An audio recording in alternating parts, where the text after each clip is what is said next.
Good, happy Tuesday evening. I'm Riley King, and welcome to the Riley King Newscast right here on the Riley King Network. Let's begin. Charges upgraded against 18-year-old driver in mass officer's death. Let's take a listen to the video from WMUR News 9, Amy Cavino.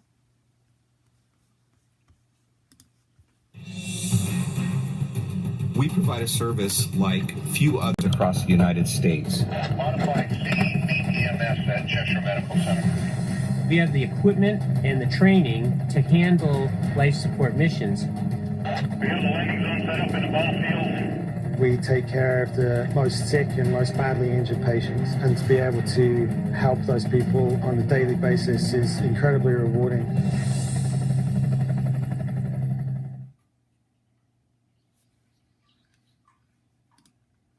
Aaron, those upgraded charges include negligent homicide and second-degree assault. The just-released affidavit gives a clearer picture of what happened on that Sunday morning, October 8th.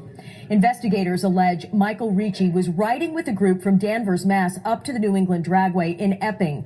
Witnesses report that Ricci, 18, was driving aggressively and erratically on Interstate 95 as the group approached exit 2.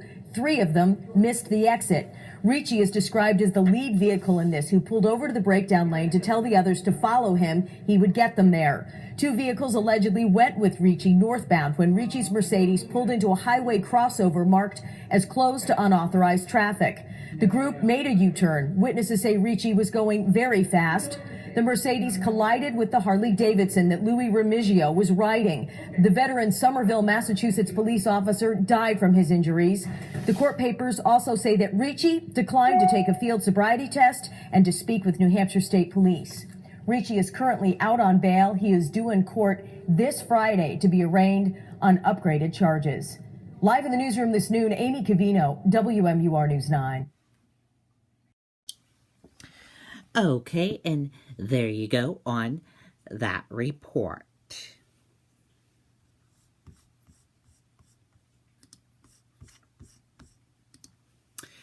Police investigating alleged sexual assault at Weymouth High School.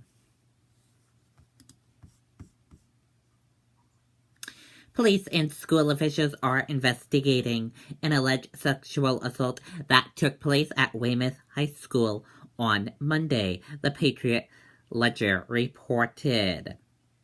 A statement sent out Tuesday by Weymouth Public Schools Superintendent Jennifer Curtis Whipple and high school principal Alan Strass said the incident involves minor students. The school committee chairwoman, Lisa, said the person who allegedly committed the assault is in custody. Upon becoming aware of the incident, school officials contacted police and took appropriate actions in accordance with the Code of Conduct, the statement reads. Guidance counselors and school adjustment staff have been made available to students. Further details were not available Tuesday afternoon. Weymouth police said they do not comment on sexual assault and incidents involving juveniles. Belmarsh didn't have any more information and directed questions to Weymouth Police Department and school administration.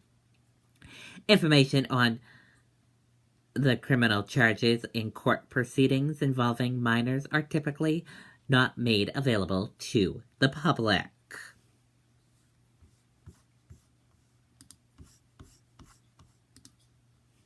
Witnesses say most of the testimony in original Sanborn murder case wasn't true. Let's take a listen to the video from WMTW News 8 in Maine.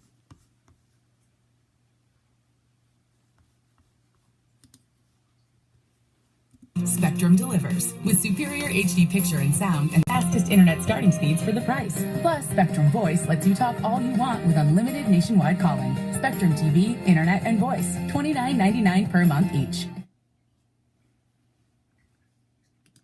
Megan, today started off slowly, but the afternoon definitely gave a surprise as one of the witnesses says that much of his police testimony and his testimony actually in that 1990 court case were not accurate. In fact, he says that 99% of it was untrue. Anthony Sanborn watched as Glenn Brown testified today that his statements to police and the accuracy there are just not what they should have been. We weren't allowed to film the witness on the stand, but in his testimony today, he said he was afraid of going to jail back in 1990, and at the time he could not read or write, and that's key because his police statement at the time said that he saw Anthony Sanborn the night of the murder, where Sanborn showed him a buck knife that he just got.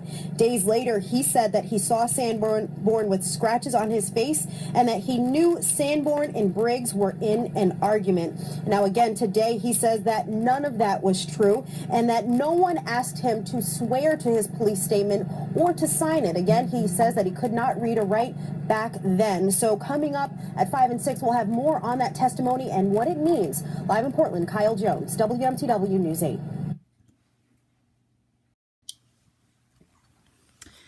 Okay, and there you go on that report.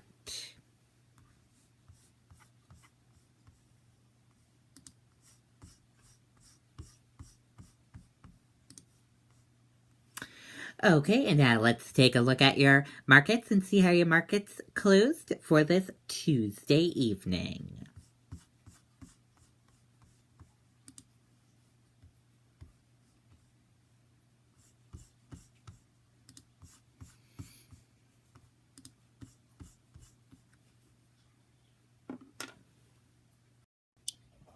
And here's a look at how the markets did for your Tuesday.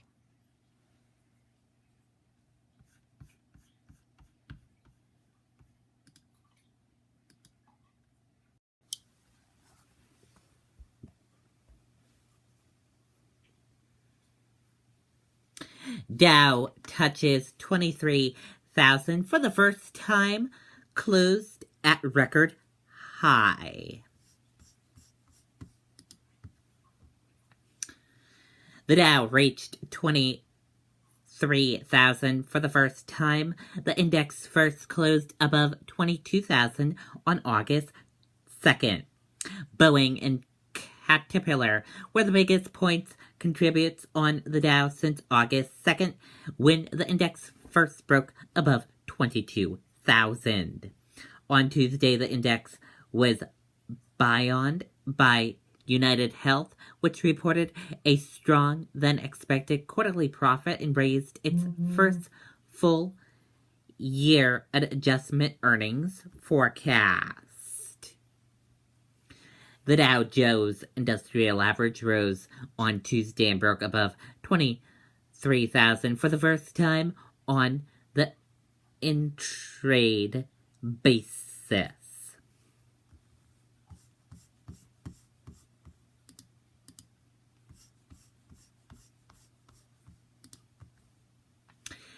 Senators reach deal to continue Obamacare health insurance subsidy payments.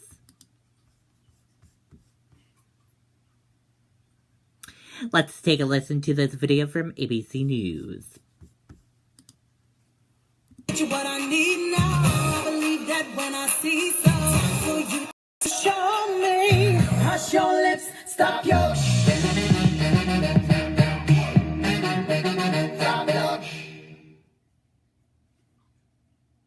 Just a short time ago, a U.S. judge in Hawaii blocked the third version of President Trump's travel ban out hours before it was supposed to go into effect. Just right before that ruling, Mr. Trump held a news conference in the Rose Garden with the Prime Minister of Greece. The president made a surprising announcement about health care, saying he is endorsing a bipartisan deal to extend insurance subsidies under Obamacare for the next 2 years. Now, you may remember just last Friday, he said he was pulling those subsidies. If they stay, it would preserve a big part of Obamacare. This is a short-term deal because we think ultimately block grants going to the states is going to be the answer. That's a very good solution. We think it's going to not only save money, but give people much better health care with a very, very much smaller premium spike. The bipartisan health care plan is far from a done deal. It will have to be approved by Congress, and many Republicans are against it. Okay, and there you go on that report. And that did it for the Riley King Newscast right here on the Riley King Network. I hope you all have a great rest of your Tuesday evening, and I'll see you back here tomorrow with more news. Good night, everyone. Bye.